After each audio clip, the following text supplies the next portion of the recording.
chapitre 2, à partir du verset 9.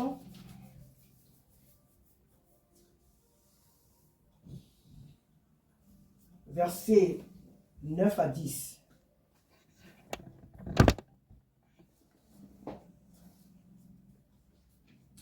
La parole de Dieu nous dit, sa femme lui dit, tu demeures ferme dans ton intégrité. Tu demeures ferme dans ton intégrité. Parce qu'il y a eu un point d'exclamation. Maudit Dieu et meurs. Elle en avait tellement marre. Elle en avait marre, cette femme. Mais Job lui répondit, tu parles comme une femme insensée. Quoi? Nous recevons de Dieu de bien et nous ne recevrions pas aussi le mal? En tout cela, Job ne pécha point par ses lèvres. Alléluia. Que Dieu soit béni. Alors, le thème de notre message, tout simplement, c'est dans les épreuves, bénis Dieu. Amen. Amen. Dans tes épreuves, bénis l'Éternel. Père, nous te bénissons ce matin pour ta parole. Nous te rendons toute la gloire ce matin parce que tu es souverain, tu es véritable. Ta parole dit qu'elle est entièrement, Seigneur, elle nous a été donnée pour nous corriger, pour nous redresser, pour nous édifier, pour nous enrichir. Cette parole, elle est là, oh Dieu de gloire, pour nous aider à mener la vie que tu désires sur cette terre. Saint-Esprit, ce matin, nous avons besoin de toi. Je ne suis qu'un être humain, toi tu es Dieu. Oh alléluia, prends toute la place et viens nous parler ce matin à travers, Seigneur, cette scène. Oh Dieu, donne la part qui revient ce matin à chacun, chacune de nous. Oh Père, étonnamment, que le message soit unique ce matin. Que chacun en tire la part qui lui est due au nom de Jésus-Christ. Seigneur, bénis ce moment. Je m'abandonne entièrement tes mains. Au nom de Jésus. Amen. Nous connaissons très bien l'histoire de Job. La Bible nous dit que Job était un homme intègre. Job avait des biens. On peut dire comme ça que Job était un roi parce qu'il avait des troupeaux. La Bible ne nous dit pas qu'il avait des femmes. On ne nous parle que d'une seule femme qu'il avait. Est-ce qu'il en avait plusieurs? On ne sait pas. Mais la Bible nous parle d'une seule. On connaît. Amen. Donc Job avait une femme et des enfants. Il avait de grands biens. Et cet homme, au milieu de tout ce qu'il avait, avec des amis et tout, Job était intègre.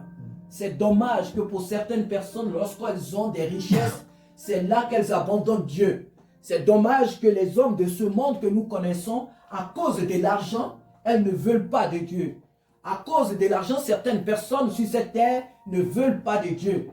À cause de l'argent, certaines personnes sacrifient femmes, enfants, et amis, parents, pour de l'argent. Non, ce n'était pas le cas de Job. La Bible ne nous dit pas que lorsqu'on a l'argent, l'argent doit éloigner l'homme de Dieu. L'argent est notre serviteur. L'argent ne doit pas être notre maître.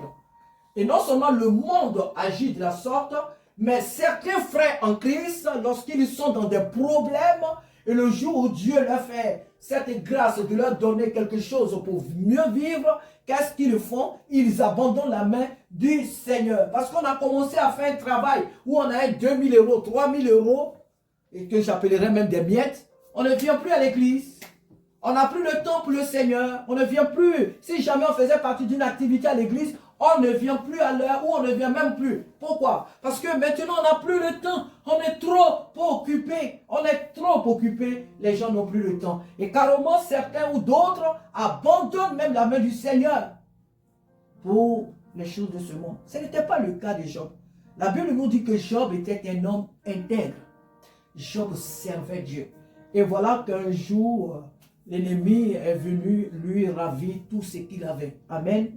Et dans toute cette souffrance, Job, pour tout couronner, tout son corps a été couvert de l'ulcère. Et la Bible nous dit que Job était assis dans la cendre et avec un, je ne sais pas comment on appelle, toison, c'est ça, il se avec un bâton, on va dire, il se grattait, même les plaies, tellement que ça démangeait, il se grattait. Job était assis dans la cendre. Et lorsque sa femme l'a vu dans cet état, et voyant que Job avait toujours la bouche à glorifier Dieu, à louer Dieu, elle a été exaspérée. Elle a été très en colère. Tu demeures ferme dans ton intégrité. Maudis Dieu et meurs. Dit-elle à son mari.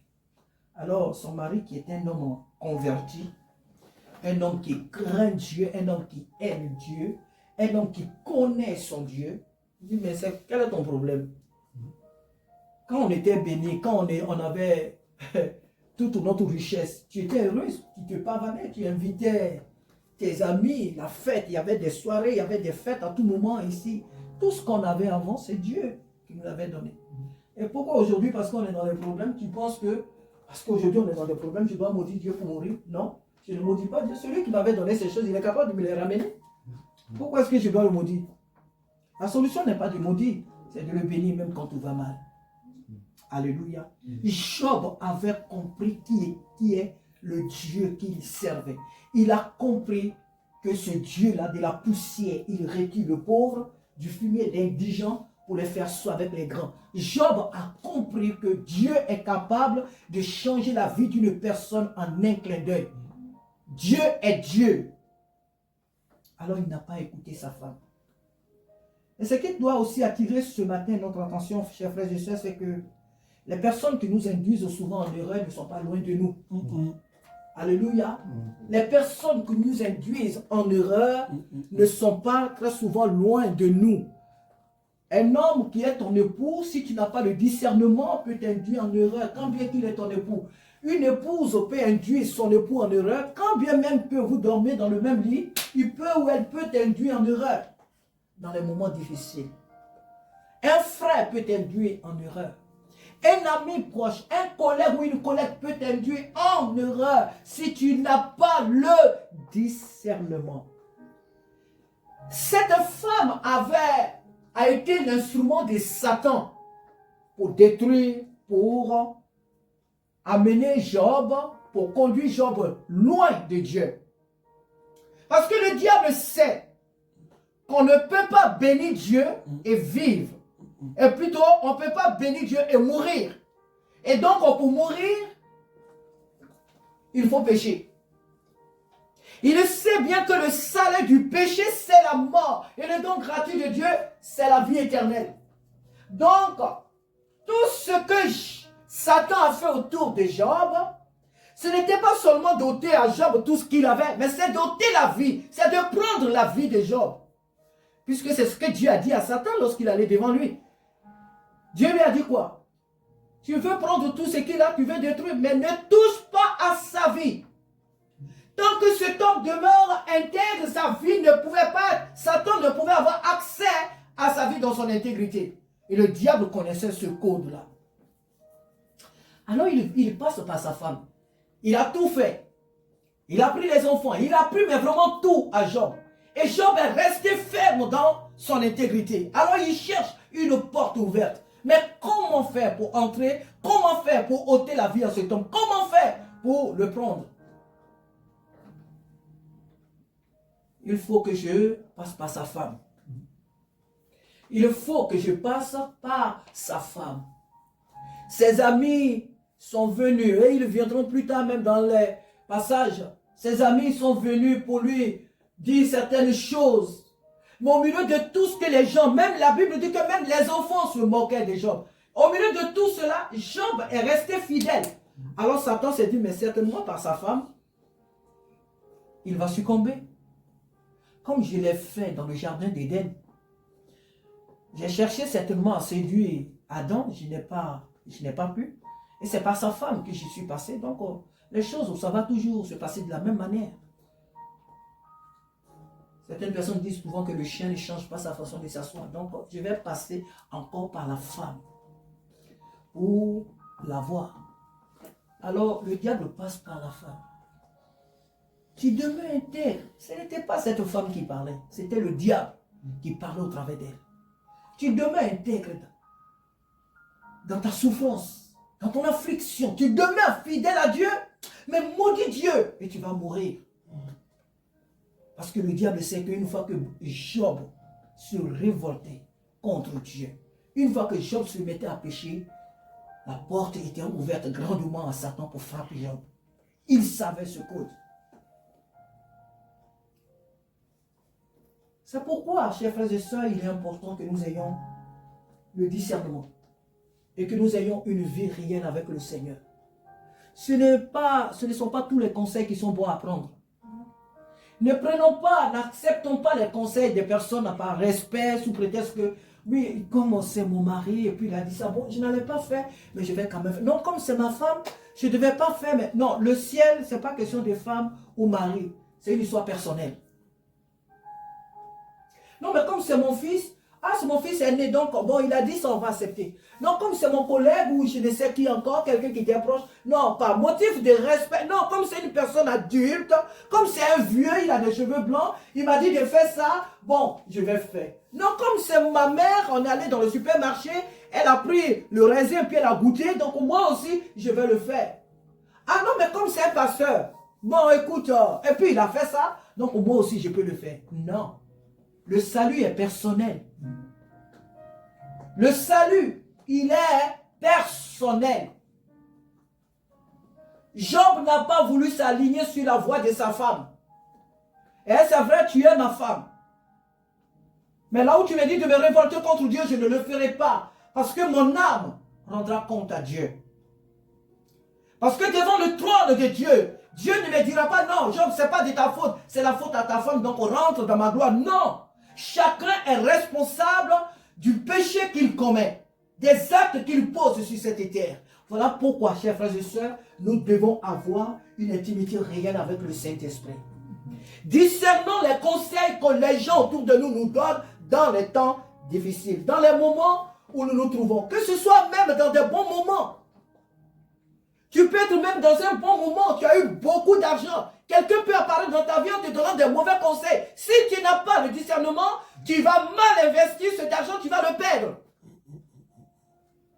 Donc c'est des deux côtés. Ici, Job était dans un mauvais moment, on peut dire. Mais tu peux te retrouver dans un bon moment où des personnes qui te sont proches peuvent te donner des mauvais conseils. Et tu vas perdre ta richesse, tu vas perdre tes choses. Tu vas perdre tes biens.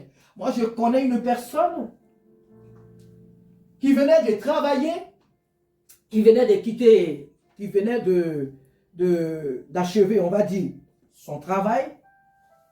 Et cette personne-là, dans ce licenciement, si je peux le dire comme ça, avait reçu vraiment, comme on appelle, beaucoup d'argent.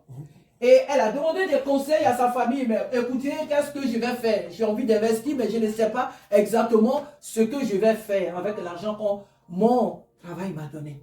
Donc vraiment, cet argent-là, comment est-ce que je vais l'investir? Alors sa famille lui a donné des bons conseils, ce que je peux appeler des bons conseils. Elle lui a donné des conseils, oui, il faut acheter une maison, parce qu'une maison, elle est durable. Une maison, c'est vraiment un héritage sûr. La maison, c'est vraiment, vraiment un investissement très, très durable. Donc, un très bon investissement, donc il faut acheter la maison. Elle a bien entendu, elle a demandé encore à d'autres personnes, et les mêmes personnes de la famille lui ont donné ces conseils-là. Quand elle quitte là, elle va faire autre chose. Parce que d'autres personnes lui auraient dit qu'il faut faire telle chose. Et donc elle a plus écouté aussi les proches, certains proches de la famille, et elle a suivi les conseils de ces autres personnes-là. L'investissement qu'elle a fait, elle a tout perdu. Elle a travaillé dans cette entreprise à plus de 20 ans, presque, je dirais même 30 ans. Et l'argent qu'elle a eu, comment on appelle ça? Cet argent qu'elle a eu, elle a tout perdu. Son investissement a été caduc. Elle a tout perdu. Donc, c'est vraiment dans les deux sens. Tu peux avoir beaucoup de biens et avoir de mauvais conseillers qui vont te faire perdre tes biens. Tu peux te retrouver dans un mauvais moment et avoir des mauvais conseillers ou des mauvais conseillers qui vont t'amener à sortir de la présence de Dieu. Oublions que tout ce qui nous arrive en tant qu'enfant de Dieu, Dieu est au contrôle. Et le Seigneur est toujours là pour nous délivrer des situations même les plus difficiles de notre vie. Dieu est capable de nous délivrer. On n'a pas besoin de nous révolter contre Dieu. On n'a pas besoin de former des points contre Dieu. On n'a pas besoin d'insulter Dieu de par nos actes. Même si les insultes ne sortent pas de notre bouche. Mais Dieu voit nos pensées, Dieu voit notre motivation, Dieu voit les pensées de nos cœurs. On n'a pas besoin de mal nous comporter vis-à-vis de ce Créateur qui est capable de changer les choses en bien, en un clin d'œil dans notre vie. On n'a pas besoin de nous révolter pour cela, contre lui. La Bible dit, rendez grâce à Dieu en toutes choses. Chers frères et sœurs, dans tes temps difficiles, qui est-ce que tu écoutes? Le Saint-Esprit ou les hommes? Il faut respecter son mari, il faut respecter sa femme, il faut respecter ses frères, il faut respecter les personnes âgées, il faut respecter les collègues, il faut respecter les personnes qui nous entourent dans nos familles, certes. Mais quand nous traversons les temps difficiles, préférions-nous écouter le conseil ou celui du Saint-Esprit? Parce que si nous n'avons pas le discernement, et que si nous ne sommes pas dans le secret de Dieu comme Job, si nous ne sommes pas dans l'intimité avec Dieu comme Job, nous allons écouter les mauvais conseillers et nous allons tout simplement perdre même notre salut si l'on faut. Puisque le salut du péché, c'est la mort et le don gratuit de Dieu, c'est la vie éternelle. Nous sommes à la fin des temps, frères et sœurs. Les temps sont finis. Les temps sont vraiment finis. Nous vivons ce monde, la vie vraiment ces dernières heures. Jésus est à la porte. Et l'église, de jour en jour, chaque année, l'église traverse des moments difficiles. C'est vrai que nous, quand on est ici en France, on se dit, oh, bon, la persécution, c'est pas nous. Mais quelque part, nos frères souffrent. Et le corps, la Bible dit que si le corps souffre, le bras droit ne peut pas dire, mais moi, je ne suis pas le pied, donc je m'en fous. Non, quand le bras souffre dans un corps, c'est tout le corps qui souffre, de la tête jusqu'aux orteils. C'est tout le corps qui souffre. Donc un chrétien normal, lorsqu'il entend que quelque part l'église de Jésus-Christ est persécutée, il ne peut que se sentir mal. Il ne peut que prier. Il ne peut que pleurer devant Dieu pour que, ce n'est pas pour que la persécution n'ait pas lieu, non, mais pour que Dieu donne la force aux frères, aux sœurs de traverser cette persécution selon le plan de Dieu pour leur vie. Alléluia. Amen. Donc chaque année qui passe, chaque temps qui passe, l'église ne vit pas des moments meilleurs. Lorsque tu annonces l'évangile, tu vois les oppositions. Hier, j'étais dans le train, lorsque je partais voir Némi, il y a une dame, une africaine qui annonçait l'évangile à haute voix dans le train. Elle annonçait l'évangile, elle parlait. Et je l'ai encouragée. Elle parlait. Les gens écoutaient. Mais certains pensaient qu'elle était en train de les ennuyer. Donc, les persécutions, nous les rencontrons sur toutes les formes. Attends que l'église, nous qui sommes en Europe aussi, on a une autre manière de vivre les persécutions. Quand toi, tu es enfant de Dieu, que tu es dans un service, tu es dans un boulot, où tu ne peux pas parler de Jésus-Christ, où tu vois certaines personnes qui traversent des moments difficiles, mais tu ne peux pas librement leur parler de Jésus-Christ. C'est une souffrance. C'est une souffrance.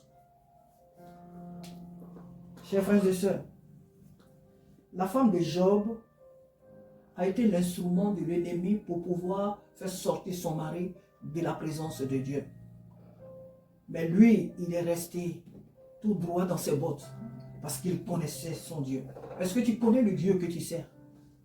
Est-ce que nous avons, nous ici, chacun de nous ici, nous avons une intimité réelle avec Dieu? Est-ce que dans les moments difficiles, nous pouvons reconnaître que cette personne qui est en train de me donner des conseils, elle me parle de la part de Dieu ou de Satan? Est-ce que nous pouvons discerner les voix? Est-ce que nous pouvons dissocier les voix? Est-ce que nous pouvons reconnaître la voix de Dieu de celle de l'ennemi? Est-ce que nous pouvons faire la part des choses? Est-ce que dans notre marche avec le Seigneur, nous pouvons savoir que telle personne... Parce qu'il n'y a pas que des bonnes personnes qui viennent dans notre vie. Il y a aussi des mauvaises personnes qui viennent. Parce que nous ne sommes pas encore au ciel. Donc, dans ta marche avec le Seigneur, si je peux le dire, qui est-ce que tu écoutes pour prendre de bonnes résolutions, pour aller de l'avant avec ton Dieu? Pour ne pas quitter la présence de Dieu. Qui est-ce que tu écoutes? À qui est-ce que tu prêtes tes oreilles? Dans tes projets, dans tout ce que tu veux faire. En tant qu'enfant de Dieu. qui est-ce que tu donnes? À qui est-ce que tu donnes vraiment ton temps? Que le Seigneur nous aide ce matin à être comme notre frère Job. Notre père Job, si je peux le dire ainsi. Job a été fidèle. Job a été fidèle. Job est resté fidèle à Dieu. Il n'est pas tombé dans le piège de Satan. Il n'a pas voulu être comme son ancêtre Adam qui a écouté Ève. Job n'a pas voulu écouter sa femme, même s'il aimait sa femme. Même s'il respectait sa femme. Il avait compris que là, ce qui sortait de sa bouche n'était pas d'elle, mais du diable. Job a compris que c'était le diable qui parlait au travers de sa femme. Il ne l'a pas aussi insulté? Non. Mais lui a tout simplement répondu de la bonne manière. Et la Bible nous montre, à travers les passages de Job, nous découvrons que Job est sorti victorieux de cette situation. Dieu l'a béni au-delà même de toutes ses attentes. Voilà ce que fait notre Dieu. Tu ne te trompes pas en t'attendant à Dieu.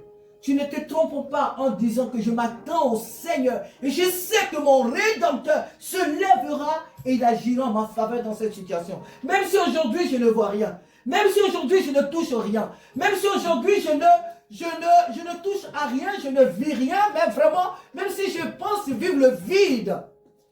Je sais que mon Rédempteur se lèvera et il agira en ma faveur. Amen. Alléluia. Amen. Je ne suis pas mon terminus. Dans ma marche avec le Seigneur, je ne suis pas mon terminus. Je ne fais tout simplement que construire mon histoire. C'est mon histoire que je suis en train de construire. On ne sait pas si on va habiter ici l'année prochaine. On ne sait pas si on va rester ici jusqu'à ce que Jésus revienne. Mais quand on va quitter ici, les gens diront, ah, il y avait une famille qui habitait là. Ça, c'est notre histoire. Nous-mêmes, nous dirons, ah oui, quand certaines personnes vont nous parler de, ah, mais Mo, ah oui, nous, on a vécu à Mo. On a vécu à Mo durant tel nombre d'années. On a vécu à Mo, dans tel appartement, dans tel quartier. C'est notre histoire. Mais Mo n'est pas notre terminus. Nous tous qui sommes ici, Mo n'est pas notre terminus. À moins que ce soit la volonté de Dieu. À lui seul soit la gloire. S'il dit que Mo, c'est de là qu'il viendra nous chercher, à lui seul soit la gloire. Mais pour ma part, Mo n'est pas notre terminus. Donc chacun de nous est en train de construire son histoire avec le Saint-Esprit. Alléluia. Amen. Que Dieu nous aide à discerner les voix qui nous parlent, les personnes qui nous conseillent dans les temps que nous traversons, dans les moments que nous traversons. Veillons à ne pas sortir de la présence de Dieu. Veillons à ne pas prêter la voix, nos oreilles à des personnes qui vont nous conduire loin de Dieu. Il faut respecter les gens, c'est vrai. Mais il ne faut pas respecter parce qu'il faut respecter. Non, non, non. Si tu me conduis loin de Dieu, je ne vais pas respecter. Je respecte ta personne. Mais ce que tu me dis, je ne vais pas écouter. Cela ne fait pas de moi une personne impolie. Et si je dois être impoli pour sauver mon âme, je dois l'être. Et je désire l'être. Amen. Que Dieu nous aide, famille. Que le Seigneur nous aide à demeurer fidèles à lui, à rester attachés au Seigneur et à ne pas prêter nos oreilles à qui que ce soit. Car Satan rôde autour de nous comme un lion rugissant, cherchant qui dévorer. Ne nous ouvrons pas cette porte. Que Dieu nous aide ce matin. Amen. Alléluia.